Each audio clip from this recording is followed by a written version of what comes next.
হরে কৃষ্ণ কৃষ্ণ কৃষ্ণ হরে হরে। তো ভক্তবৃন্দগণ, আজকের ভিডিওটি রয়েছে 17ই ডিসেম্বর মঙ্গলবার পালিত হচ্ছে পৌষ মাসের প্রথম দিন। আর এই প্রথম দিন অবশ্যই সদর দরজার সামনে এই ছোট্ট জিনিসটি আপনারা অবশ্যই রেখে দিন। এর ফলে আপনার পরিবারে প্রচুর সাফল্য আসবে এবং নতুন বছর আপনাদের পরিবারে কোনো রোগ অসুখ বিসুখ কিছুই থাকবে না এবং সর্বদা আর্থিক সমৃদ্ধি বৃদ্ধি পাবে মা দেবী লক্ষ্মীর কৃপায়। যদি আপনারা এই পৌষ মাসের প্রথম দিন অর্থাৎ 17ই ডিসেম্বর মঙ্গলবার সদর দরজায় মা লক্ষ্মীর এই প্রিয় জিনিসটি যদি আপনারা একবার রাখতে পারেন, তো অবশ্যই আপনার পরিবারে সারা বছর অর্থবৃষ্টি এবং কোনো ধরনের নেতিবাচক শক্তি আপনার গৃহে প্রবেশ করতে পারবে না। তাই অবশ্যই ভিডিওটি আপনারা শুরু থেকে শেষ পর্যন্ত ভক্তি সহকারে শ্রবণ করবেন। আর অবশ্যই পৌষ মাসে কোন কাজ করলে আপনার পরিবারের সকলেই সাফল্য লাভ করবে তা অবশ্যই ভিডিওটির মাধ্যমে শ্রবণ করবেন। আর চ্যানেলে নতুন হয়ে থাকলে দয়া করে চ্যানেলটিকে সাবস্ক্রাইব করবেন, লাইক করবেন, কমেন্টে ভক্তি ভালোবাসা শ্রদ্ধা দিয়ে জয় শ্রীকৃষ্ণের জয় লিখে দিতে ভুলবেন না। অবশ্যই ভিডিওটি আপনারা শুরু থেকে শেষ পর্যন্ত ভক্তি সহকারে শ্রবণ করুন। পৌষ মাস শুরু হয়েছে 2024 17ই ডিসেম্বর মঙ্গলবার এবং তা শেষ হবে নতুন বছর অর্থাৎ 2025 14ই জানুয়ারি মঙ্গলবার। হিন্দু ক্যালেন্ডার অনুসারে পৌষ মাস এটি বছরের নবম মাস। পৌষ মাসে সূর্যদেব ও নারায়ণ পূজা অত্যন্ত ফলপ্রসূ বলে মনে করা হয়। এই মাসে সূর্য দেবতাকে ভগ নামে পুজো করা হয়। এছাড়াও পৌষ মাসকে পূর্বপুরুষদের মুক্তির মাস বলা হয়। পৌষ মাসে পিণ্ডি দানের বিশেষ তাৎপর্য রয়েছে এবং বিশ্বাস করা হয় এই পৌষ মাসে প্রীত পুরুষদের জন্য পিণ্ডি দান করলে তারা মোক্ষ লাভ করেন এবং তারা সরাসরি বৈকুণ্ঠ চলে যায়।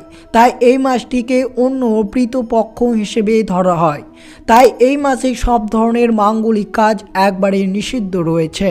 17ই ডিসেম্বর 2024 মঙ্গলবার অবশ্যই আপনাকে সকালে খুব ভোরে ঘুম থেকে উঠে অবশ্যই পবিত্র নদীতে স্নান করতে হবে। যদি না পারেন অবশ্যই এই দিনের শুরুটি ভগবান সূর্যদেবকে জল নিবেদন করে শুরু করতে হবে এবং অবশ্যই আপনারা পবিত্র নদীতে স্নান করে শুদ্ধ বস্ত্র পরিধান করে এই মাসের প্রথম দিন সূর্যকে জল নিবেদন করবেন।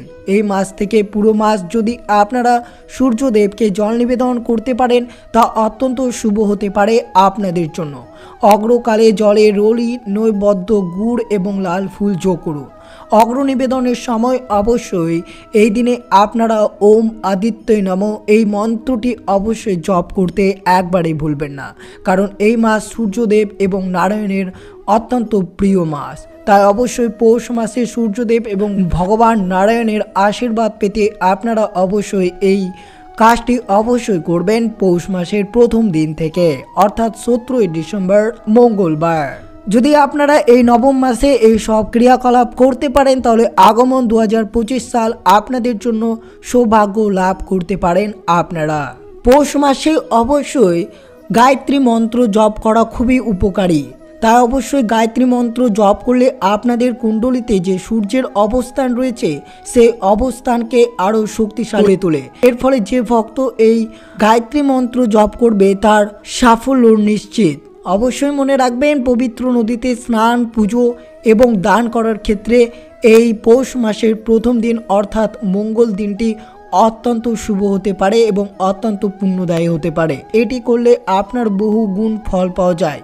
বামন পুরাণ অনুসারে পৌষ মাসে গ্রহ খাদ্য ইত্যাদি দান করলে ভগবান বিষ্ণু অত্যন্ত প্রসন্ন হন। শীতের মাস পৌষে সূর্যের প্রভাবে তুঙ্গ গুড় তিল লবঙ্গ আদা বাদাম ইত্যাদি গ্রহণ করা উচিত। আর এই মাসে যে সব কাজ করাগুলো একবারে উচিত নয় তা হচ্ছে পৌষ মাসে কোনো ধরনের শুভ বিবাহ বা কোনো ধরনের বড় জিনিস দান করা একবারে উচিত নয়। তাই এই মাসে ভালো কাজ করা উচিত নয়, এমনকি বিয়ে নিয়েও আলোচনা করা অত্যন্ত অশুভ হতে পারে।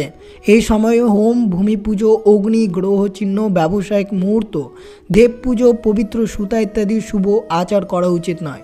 কিন্তু মনে রাখবেন পৌষ মাসে আপনারা সর্বদাই কোনো শুভ তিথিতে অবশ্যই নিরামিষ আহার করবেন। হিন্দু ক্যালেন্ডারে পৌষ মাসে সূর্য দেবতার উপাসনা করা আপনার জীবনে উৎসাহজনক এবং সাফল্যে পৌঁছে দেয়। পৌষ মাসকে সেই মাস হিসেবে বিবেচনা করা হয় যখন সূর্য দেবতার উপাসনা করা আপনাদের জন্য অত্যন্ত শুভ হতে পারে। তাই অবশ্যই পৌষ মাসের প্রথম মঙ্গলবার আপনারা অবশ্যই সূর্য উপাসনা করুন এবং নিজের কুণ্ডলী সূর্যকে অবশ্যই শক্তিশালী করে তুলুন। যাদের জন্মের তালিকায় সূর্য দুর্বল বা অশুভ তাদের জন্য এটি অত্যন্ত গুরুত্বপূর্ণ বলে মনে করা হয়। পৌষ মাসের মঙ্গলবার যদি আপনারা সকালে ব্রহ্ম মুহূর্তে ঘুম থেকে উঠে সূর্য দেবতাকে উদ্দেশ্য করে অগ্র নিবেদন করতে পারেন তা অত্যন্ত শুভ হতে পারে আপনার জন্য, অর্থাৎ জীবনে সম্মান, শাস্ত্র এবং সাফল্য পৌঁছায়। এবং যদি কেউ পৌষ মাসে নিয়মিত সূর্যের উপাসনা করে তাহলে সেই ব্যক্তি সারা বছর সমৃদ্ধি লাভ করতে পারে। তাই অবশ্যই আপনারা একটি তামার পাত্রে অবশ্যই লাল চন্দন, লাল ফুল এবং জল ঢেলে সূর্যকে নিবেদন করা উচিত এবং অবশ্যই এর ফলদায়ক আপনাদের জন্য শুভ হতে পারে। এই শুভ মাসে মধ্যরাতে করা ধ্যান বা পুজো খুবই উপকারী বলে মনে করা হয়। গরিবদের গরম কাপড় দান করুন, এটি একটি খুব ভালো কাজ এই মাসে যদি আপনারা করতে পারেন। তো আপনি যদি আপনার জীবনের কিছু ভাগ্যের সূচনা করতে চান তবে লাল এবং হলুদ রঙের পোশাক এই পৌষ মাসের প্রথম অর্থাৎ মঙ্গলবারে পরিধান করতে পারেন। এটা বিশ্বাস করা হয় যে এই মাসের প্রতি রবিবার উপবাস করে সূর্যকে তিল ভাতের খিচুড়ি নিবেদন করলে একজন ব্যক্তি উজ্জ্বল হয়ে উঠতে পারেন। তাই অবশ্যই আপনারা পৌষ মাসের প্রথম মঙ্গলবার অবশ্যই সূর্যকে জল অগ্র নিবেদন করুন এবং আগমন দিনটি আপনার সাফল্য পৌঁছাবে এবং যে কোনো কর্মে আপনার জীবনে সাফল্য আসবে এবং বাড়িতে সর্বদা ধন সম্পদ বৃদ্ধি পাবে। এবং অবশ্যই মনে রাখবেন, যদি আপনারা এই পৌষ মাসের প্রথম মঙ্গলবারে সদর দরজায় এই একটি জিনিস যদি রাখতে পারেন তাহলে লক্ষ্মী দেবী কখনো আপনার গৃহ ত্যাগ করবে না এবং সর্বদাই সেই বাড়িতে নেগেটিভ এনার্জি দূরীভূত হবে। এর ফলে পরিবারে সর্বদা সুখ সমৃদ্ধি ভরে থাকবে নতুন বছরে। এই পৌষ মাসে ভগবান শ্রীকৃষ্ণ, মা লক্ষ্মী এবং ভগবান বিষ্ণুর যদি আশীর্বাদ পেতে চান তাহলে অবশ্যই এই পৌষ মাসের প্রথম দিনে অবশ্যই হলুদ বস্ত্র পরিধান করে অবশ্যই পুজো অর্চনা করুন এবং অবশ্যই পুজোর পর আপনারা সদর দরজায় এই ছোট্ট জিনিসটি অবশ্যই রেখে দেবেন। এর ফলে আগমন নতুন বছর আপনার অত্যন্ত শুভ হতে পারে। মনে রাখবেন, এই পৌষ মাসের প্রথম মঙ্গলবার অবশ্যই আপনার বাড়িঘর পরিষ্কার পরিচ্ছন্ন করতে হবে। সদর দরজায় কোনো রকমের নোংরা আবর্জনা যাতে পড়ে না থাকে অবশ্যই সেই বিষয়ে আপনাকে লক্ষ্য রাখতে হবে। বাড়ির প্রধান দরজা নোংরা থাকলে দেবী লক্ষ্মী কখনো এমন জায়গায় প্রবেশ করবে না।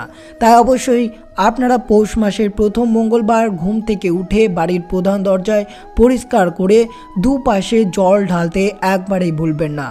অবশ্যই পৌষ মাসের প্রথম মঙ্গলবার আপনারা পুজো অর্চনা করে অবশ্যই স্বস্তিকা চিহ্ন অবশ্যই অঙ্কন করবেন। এটি অঙ্কন করা অত্যন্ত শুভ। এই ক্ষেত্রে আপনাদের অবশ্যই সকালে ঘুম থেকে উঠে অবশ্যই পুজো অর্চনা করে আপনারা প্রধান দরজার দুই পাশে সিঁদুর দিয়ে স্বস্তিকা চিহ্ন তৈরি করুন। এমনটা বিশ্বাস করা হয় যে স্বস্তিকা চিহ্ন ইতিবাচক শক্তিকে আকর্ষণ করে এবং বাড়িতে আশীর্বাদ নিয়ে আসে। আপনারা এই শুভ দিনে যদি ওম চিহ্নটি সদর দরজার সামনে লাগাতে পারেন তাহলে অত্যন্ত প্রসন্ন হন ভগবান নারায়ণ, কারণ এটি ভগবান নারায়ণের চিহ্ন বলে মনে করা হয়। পৌষ মাসের প্রথম মঙ্গলবার অবশ্যই বাড়ির সদর দরজার সামনে মা লক্ষ্মীর পদচিহ্ন লাগানো অত্যন্ত শুভ হতে পারে। তাই অবশ্যই আপনারা এই শুভ দিনে অবশ্যই মা লক্ষ্মীর পদচিহ্ন এই সদর দরজার সামনে অবশ্যই লাগাবেন। পালে অবশ্যই এই সদর দরজার সামনে পঞ্চমুখী হনুমানজির ছবি লাগাতে হবে। এর ফলে বাড়িতে পজিটিভ এনার্জিতে ভরে উঠবে আপনার বাড়ি এবং নতুন বছর আগমন হলেই আপনার সৌভাগ্যে লাভ হবে এবং বাড়িতে সর্বদা সুখ সমৃদ্ধি ভরে থাকবে। তাই অবশ্যই এইসব ক্রিয়াকলাপগুলো করলে অবশ্যই মনে ভক্তি, ভালোবাসা এবং সর্বদা শ্রী বিষ্ণুকে স্মরণ করে এই সব ক্রিয়াকলাপগুলো করবেন। এবং অবশ্যই এই পৌষ মাসের সন্ধ্যাবেলায় তুলসী গাছের তলায় একটি ঘিয়ের প্রদীপ অবশ্যই প্রজ্বলন করবেন এবং পারলে অবশ্যই পুজোর সময় আপনারা হলুদ বস্ত্র পরিধান করে পুজোর শেষে অবশ্যই ভগবদ গীতা পাঠ বা শ্রবণ করা অত্যন্ত শুভ হয় আপনাদের জন্য। তো অবশ্যই পৌষ মাসের প্রথম মঙ্গলবার অর্থাৎ 17 ডিসেম্বর এই ক্রিয়াকলাপগুলো করবেন এবং অবশ্যই আপনার পরিবারের সর্বদা পজিটিভ এনার্জি এবং সুখ সমৃদ্ধি ভরে থাকবে মা লক্ষ্মীর কৃপায়। তো এই ছিল ভিডিওটি ভালো লাগলে অবশ্যই চ্যানেলটিকে সাবস্ক্রাইব করবেন, লাইক করবেন, কমেন্টে ভক্তি, ভালোবাসার শ্রদ্ধা দিয়ে জয় শ্রীকৃষ্ণের জয় লিখে দিতে ভুলবেন না এবং ভিডিওটি আপনার আত্মীয়, ভক্ত বা বন্ধুদের সাথে অবশ্যই শেয়ার করবেন। সুস্থ থাকবেন, সতর্ক থাকবেন। জয় শ্রীকৃষ্ণ, রাধে রাধে।